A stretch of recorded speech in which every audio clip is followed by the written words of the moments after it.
యేసుక్రీస్తు నామంలో బెతస్తా విడుదల పరిచర్య తరపున మీకు ప్రేమపూర్వకమైన వందనాలు. ఈ దిన వాక్య ధ్యానము, ఒకడు నన్ను ప్రేమించిన ఎడల వాడు నా మాట గైకొనును. యోహాను సువార్త 14:23.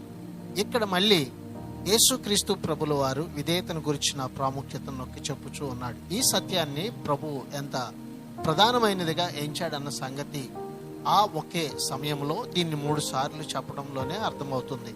ఇక్కడ ఆయన చేసిన వాగ్దానం బైబిల్ అంతటికీ గొప్ప వాగ్దానాల్లో ఒకటి. తన ప్రజలతో నివాసం చేయాలన్న దేవుని కోరికను ఇది తెలుపుచున్నది. నిర్గమాకాండం 25:8 కూడా ఇదే మాట వ్రాయబడి ఉంది. యేసు ప్రభువును ప్రేమించే వారికి ఇప్పుడు ఆయన అలా చేస్తానని మాట ఇస్తున్నాడు. ఆయన్ని ప్రేమించే ప్రతి ఒక్కరి దగ్గరికి తాను, తండ్రి అయిన దేవుడు ఇద్దరు వచ్చి నివాసం చేస్తామని చెప్పుచున్న మాట గమనించండి. ఇది దేవునికి మాత్రమే సాధ్యం. ప్రార్థన.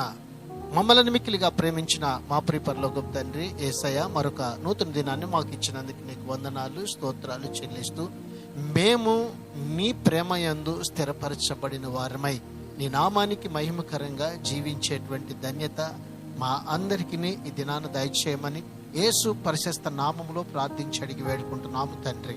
ఆమెన్.